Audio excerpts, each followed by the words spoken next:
Empire.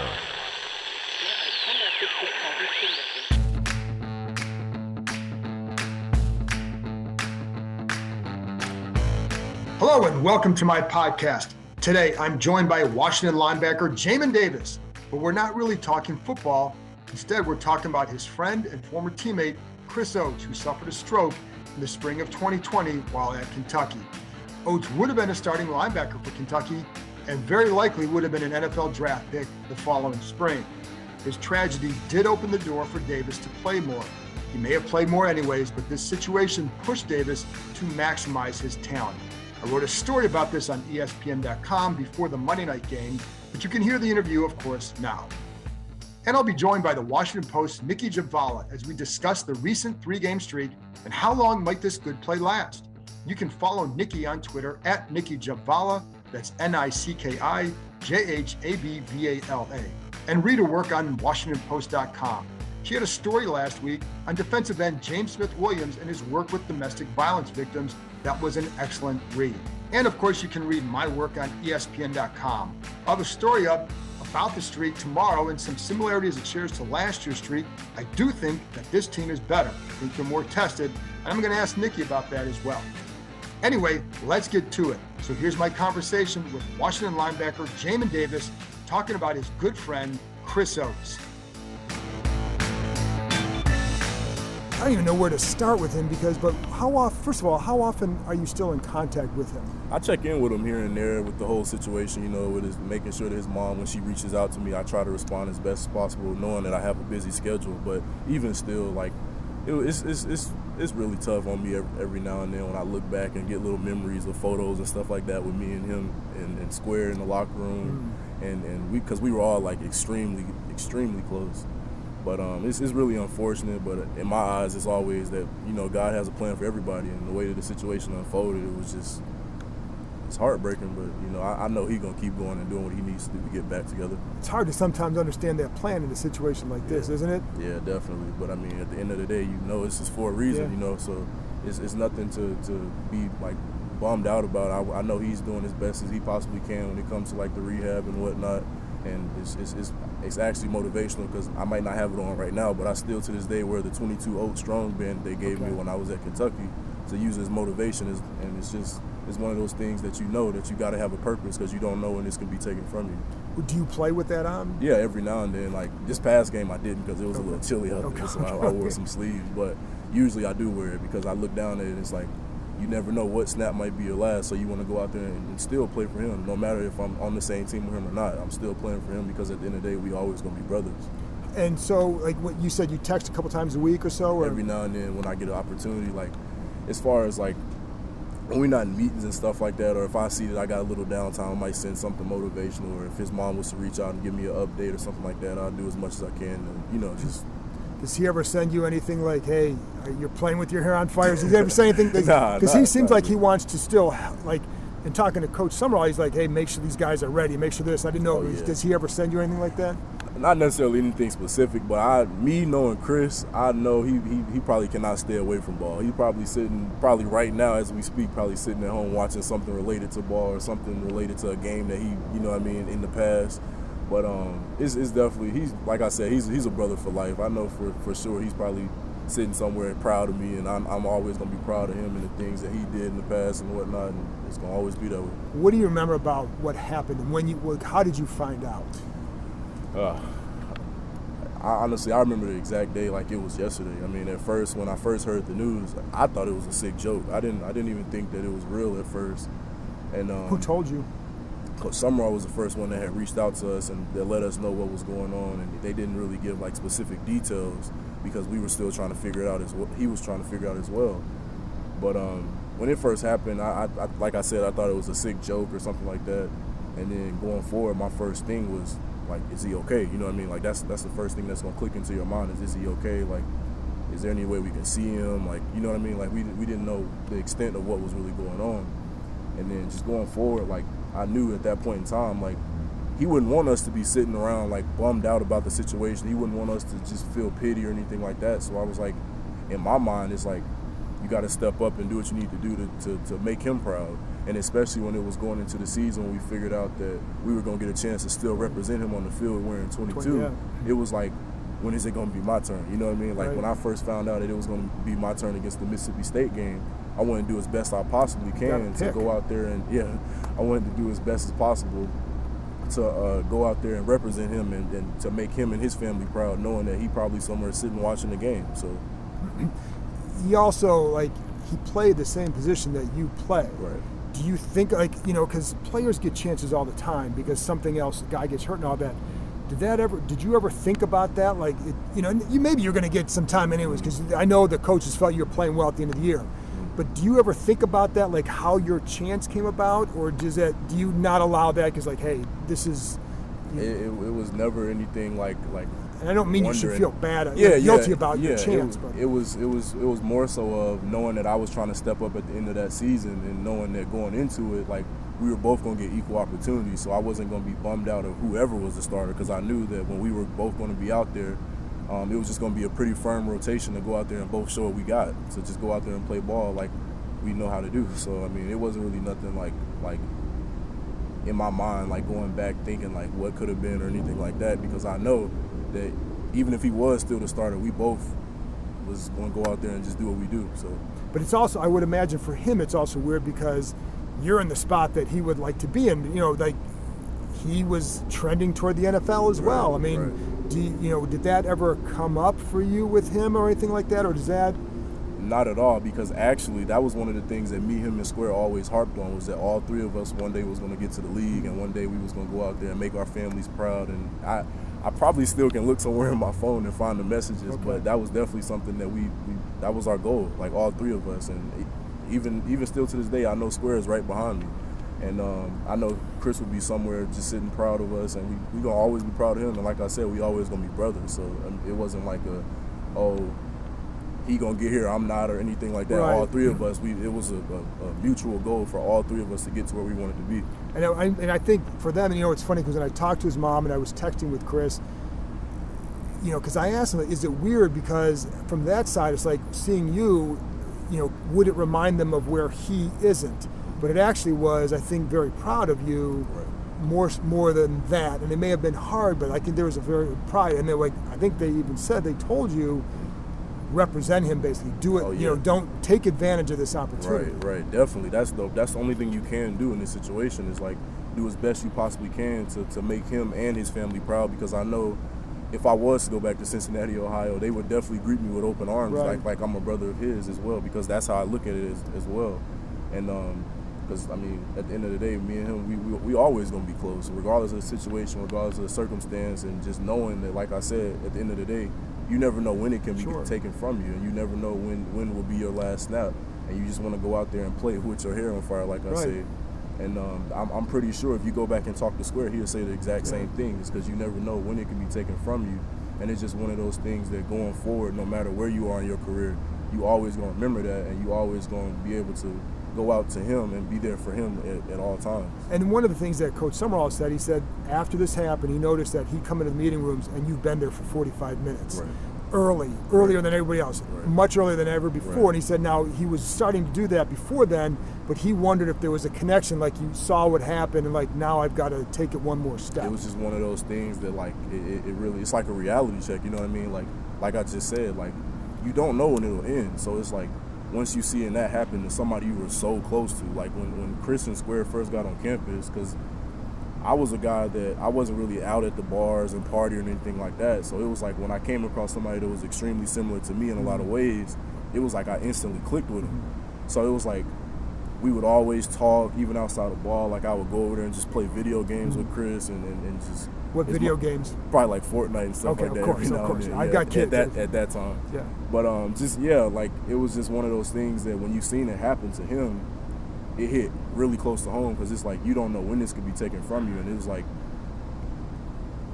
an extra pressure, an extra little weight on your shoulder, letting you know you want to make him proud at the same time. So you don't want to go out there and mess up things. Even if you do, you want to make sure that you're still flying around to the ball. So he said that you guys used to go get BW and go Buffalo Wing Factory. Buffalo Wild Wings. Yeah, but would you every Friday or something like that? So our tradition was after each W, we would go every other Wednesday to Buffalo Wild Wings as a group, and we would just go out there and just, as brothers, just go and get something to eat, just chop it up, and we wouldn't even talk about ball. It'd just be like a time to just bond and be together with your brothers and be just as close as possible, because, I mean, every now and then you want to take a break from all of this. So What would you get there? Because he told me what he would get. What would you get there?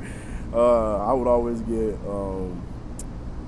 it would be wingless, medium with barbecue, and then I get a side of fries every single time. So you get the boneless ones? Boneless. I would always get.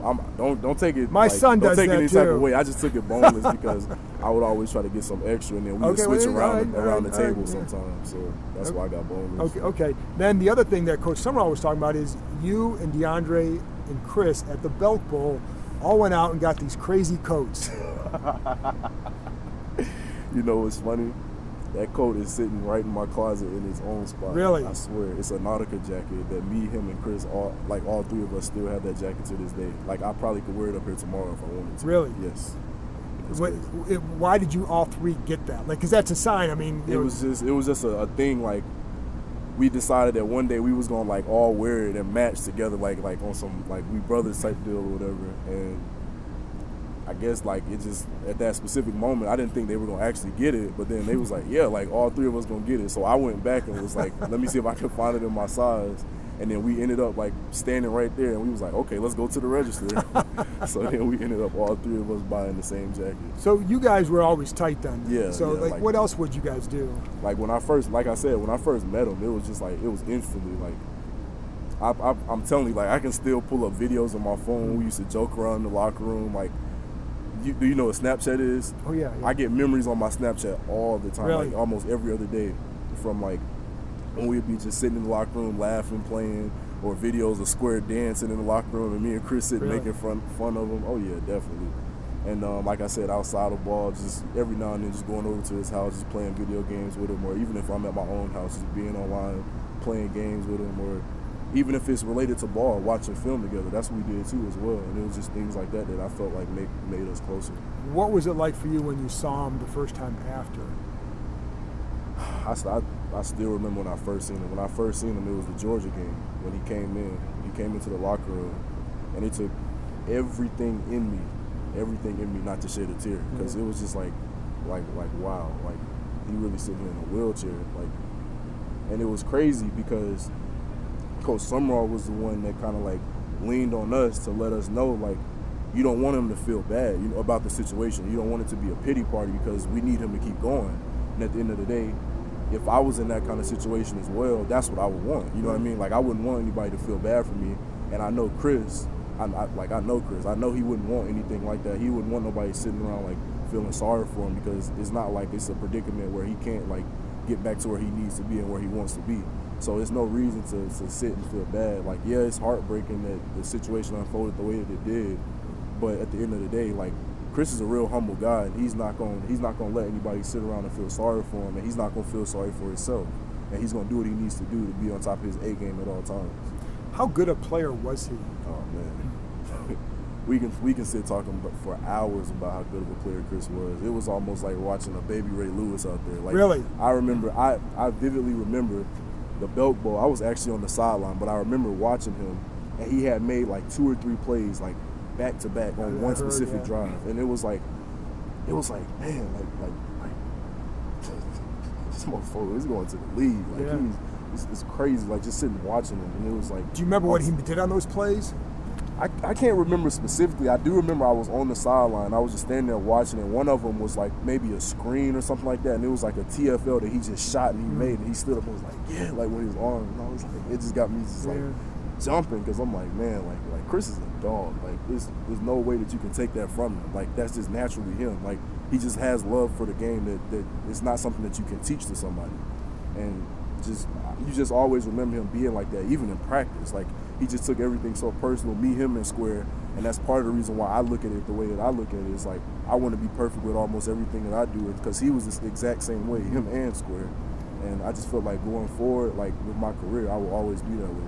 DeAndre is going to be here soon. Oh yeah, no doubt about it at all. Like, I still mess with him every now and then. Like, I call him DeAndre Circle. And I'll always be like, Circle. Like, I'll say that to him because he right behind me. That's kind of our little thing as well. But, so you talk to him a lot still? Yeah, every now and then when I get a chance to, I'll reach out to him and try to let him know, like, how it's going up here and what to expect. But it's nothing that he won't be ready for at all. Like, his work ethic alone, that's what a lot of people don't know about him. I think the same people is what they said about you, too. But when you had that 22 jersey on, was there a different feeling for you in that game? Instantly. As soon as I walked in the locker room and seen it sitting in my locker, it was like, I'm about to go out and do what I got to do for Chris, because his locker was right beside mine. And seeing it just in my locker, like the first thing I did was look over at this picture that was sitting right beside mine. I'm like, I'm going to do as best I can to represent you tonight. You know what I mean? Like, so that's all I can do. And then it was just from start to finish. I was going to do whatever I can and make sure I left it all out there. And you got that pick, and and you think you got the pick. It was just so crazy because it was like, I didn't even expect it to happen. I just was trying to be out there doing my job. But like after it happened, like I was like, that's for Chris. That was for Chris. The whole game was for Chris. Like going back to the locker room at halftime, going back after the game, it was for Chris. Like that was the whole season. Like everything I felt like was for Chris. And Slarman as well, Coach Slarman, you can't forget about him. He was one of the first coaches I met when I got to Kentucky. But that was one of the main things that was always in the back of my mind. That's why even at practice, even before games, we broke it down on Chris. Right. Like, it was I think they still do that. Probably still do that. I wouldn't doubt it at all because it's going to be for Chris. You know what I mean? So last thing, though, how do you? If I had a friend that went like when I'm your age, in the early 20s like that, it would be hard for me to see, as you have said. Did you need someone to help get you through that? Like, how do you get through that? Do you have to talk to somebody? How do you work that out to then move forward? Does that make sense? I get exactly what you're saying. It was one of those things where, like, I leaned on the guys around me that was in that room, like Square, of course, particularly because it's like you don't really know necessarily how to cope with it. You know what I mean? Like, you can't sit and feel pity and be bummed out and just let it affect everything that is going on around you, and just to the point where you come in and you just dragging along, showing up late for meetings and stuff like that, because we knew that that's not what he would want. So most of my strength came from being around the guys in the room, Square, Jared, Quez, like all the rest of them. And it was just like one of those things where you don't want to just find an excuse not to go out and be great, because that's not what he would want. So, and just knowing that, because like we were so close, so you just knew him like the back of your hand. So, do you still think about him when you're like, if you're coming in the morning, do you say like, Chris would do this, so I better get out there? All the time. Like literally, like it was.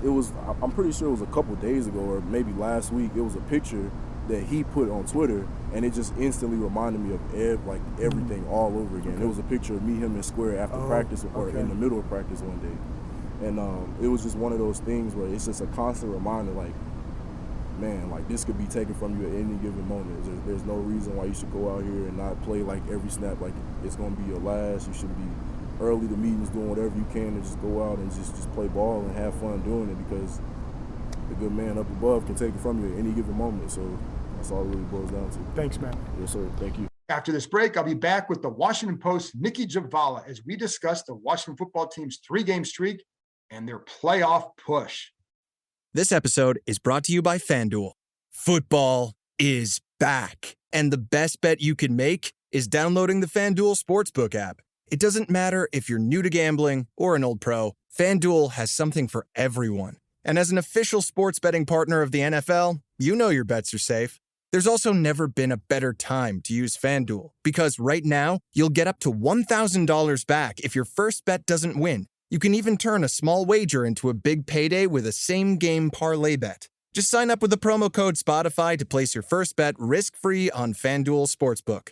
Download FanDuel today. 21 plus and present in New Jersey. First online real money wager only. Refund issued as non-withdrawable site credit that expires in 14 days. Restrictions apply. See terms at sportsbook.fanduel.com. Gambling problem? Call 1-800-GAMBLER. This episode is brought to you by Timberland. The Timberland boot was built to keep you warm, keep you dry. Then they passed it on for you to build something. You took it from Buffalo and Philly to Chi-Town and New York. From London to Paris, all the way to Shanghai, around the block and around the world. They built a boot. You made it an icon. Timberland, build forward. Share your Timberland story and tag them at Timberland. Welcome back. Now here's my conversation with Nicki Jhabvala. All right, Nicki. So Nicki and I were talking before the air, and I'm glad we did this because she reminded me how I predicted after the bye they'd go on a 3-game winning streak. So I appreciate you bringing that up. Wow. And, so I know people may find that hard to believe, but thanks for bringing that up. Yeah. You did not say that. No. Well, I was thinking that in an alternate universe. I'm like, either they'll lose 3 in a row, maybe they'll go on a 3-game win streak. So. I'm sure you were. Yeah, we all predicted this. Yes. We all knew this was going to happen. Yeah, no, I mean, it was obvious. Yeah, exactly. You could see it coming. There you go. So, but what is your surprise at this 3-game streak? I'd say the biggest surprise is how it seems just like a switch flipped. It's not just one group that showed improvement. Right. It's like all of them, really. And they continue to deal with some of the same challenges that they had before, but they're able to overcome them. Like, you look at the offensive line, and the number of injuries to key players there is just astounding at this point. They're back in a kicker rotation after losing Joey Sly, but they managed to overcome these, losing their starting defensive ends, and Chase Young and Montez Sweat, and that line has probably looked better than it has, not because they're without Montez and Chase, but they're just coming together as a team. And Ron and the players kept preaching that they would reach a point where it would start coming together, but it was just very hard to see in those early weeks. Is there a group that has surprised you more during this time? I would say the tight ends, just because there's so little experience behind Logan Thomas while he was out. And even Logan, I mean, I still consider him relatively new to that position. It's really only his second year as a full-time starter. But what Pete Hainer was able to do with Ricky Seals-Jones while he was in there, and John Bates, and even Samus Reyes, Tamark Hemingway coming back, to me that group has impressed just because they do more than what meets the eye. It's not always just catching passes. So I also think some of the more underrated players like DeAndre Carter stepping up was huge.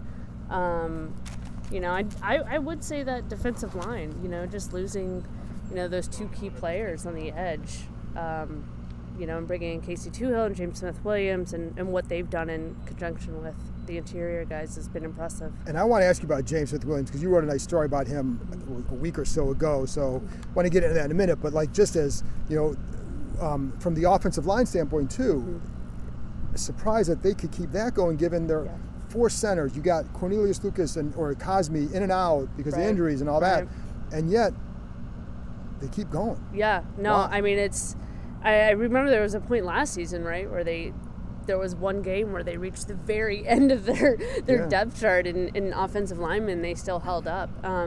I mean, it is a credit to their personnel and their coaching, I believe, because they did get a lot of guys, and you have to across the league, right? Your reserves on the line, they have to be able to play more than one spot. But these guys have moved all over, and they've stepped up when starters have gone down. And I mean, it's you look at the run game, you look at how clean the pocket has been for Heineke, and a good number of those sacks have, and he's admitted this, have kind of been on him. Yeah. So, I think that O-line has been really impressive. One of the most consistent groups, even amid all these injuries. Yeah, and I try to agree with that too. And then the other group that has changed is the secondary. Yes. Where have you seen the biggest jump there?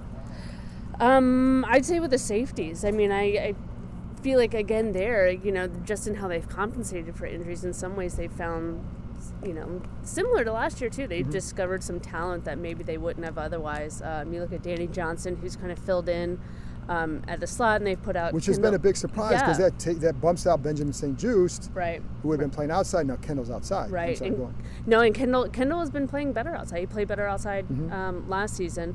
I think shifting Landon Collins to his hybrid role, whatever you want to call it, a drop-down safety, a linebacker, hybrid, whatever, Buffalo nickel, I think that has kind of transformed that secondary and has allowed them to do more with their 3 safeties, with Bobby McCain and Cam Curl. And just the communication within the group looks better. They're playing as one, it seems like. And it does, and I think combined with Landon Collins is the guy that I had on Channel 4 for our weekly show, little shout out, 7:30 a.m. Sunday, NBC Channel 4 DC. Cam Curl at the Thanksgiving table. That was my guy. He's great. And I think the combination of those two, because of how smart they are, has made a big difference. Yep, absolutely. I think Cam Curl is an absolute gem. To think they got him in the 7th round last year, and I think they probably think this too. Had it been a normal year and he got the exposure he probably should have deserved leading up to the draft, he would have been a much higher pick. He'd have been gone. He'd have been gone by the 7th round for sure. But he's a find. And Logan Thomas, after that game, he was preaching, you guys need to know he's a top 5 safety. Well, how many times have you seen that? A guy come in and just unprompted at the end, because like when he said, "Can I say something?" It's like, what's he gonna say? Yeah. And it was Cam Curl's a top 5 safety. Like, who says that? And this isn't a guy that's in his room. It's not like another safety talking about his. He's. But I think it's true. I mean, the things he can do, just blitzing, just his instincts. He's always in the right place. Sound tackler, fast. He's good in coverage. I just think he's one of those do-it-all defensive backs that most teams. Yeah, he's very smart. I think he's very smart, and I think Landon is super smart as well. Yeah. And I think the combination of those two has paid dividends. Has your perception of Taylor changed at all during this streak? Yes and no. I still feel like the sample size is pretty small, but what has impressed me is his week-to-week progress. Like, you think about typical rookies, and he is very much like a rookie, but he also has, 5 years in the league. Mm-hmm. He's been in meeting rooms. Right. He knows the game. He just hasn't had the game reps. But you see the progress. You see him fix things that were a problem a week or two earlier. And that, to me, is impressive, to know that he can do that, because then you can go somewhere with that, The question still of, is he a long-term answer as a starter? I don't know. Right. I don't know that they know. I don't think they know either. Because I don't think they view him as a guy, like, is he going to be the guy that takes you there, or the guy that kind of gets you to a certain point? Exactly. He is, in my opinion, at the very least, a very good backup. Yeah. And that is huge to have. I think a backup quarterback is one of the most important positions on a team. It's been huge this year, because if he's not playing well, they're not in the hunt for a playoff spot. Yeah. I mean, a backup in Washington ultimately turns into a starter at some point. So. Well, the surprise is the backup to the backup hasn't, because that's always what's happened too. So, and I think the durability part is what's probably surprised me the most. Yeah. And it was something, he said he worked on it in the offseason, packed on like 15 pounds of muscle. I did the same thing. I know. I didn't want to make I probably don't have to tell you that, because it's kind of obvious, but go ahead. Yeah. But it has helped. I also think he's just one of those guys that he's just tough. He's dealt with stuff. It hasn't been like he hasn't been injured. He's dealt with some stuff, and he's probably playing through a number of things right now. But and dealt with also being doubted his whole football career. Absolutely. So I think that helps him too. That confidence is something I feel like you can't teach, especially at that position. And you can see when young quarterbacks are kind of mentally broken, right. And definitely. He does not ever show that. Even when they're down, they're trailing, by 10, 15 points in the fourth quarter, he's still slinging it. He's still diving, and I think it's very clear that his teammates respect the heck out of him for it. Absolutely. Can they keep this going? Good question. I think this game will be a huge test against the Raiders. Just being on the road, short week, it's a good team. But I think the final 5 games will, that's the decider. Yeah, that's going to decide their playoff future, but, it could also decide a number of individual futures for players.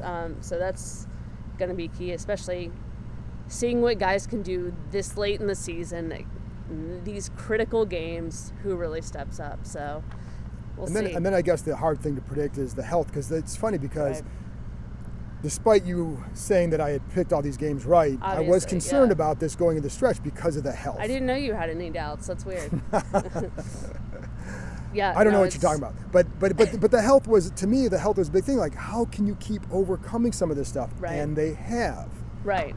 And that part is remarkable, because they haven't brought in new players. No. That's what's amazing about this team is, like, they've used their practice squad. It's a bigger practice squad over these last 2 years because of COVID.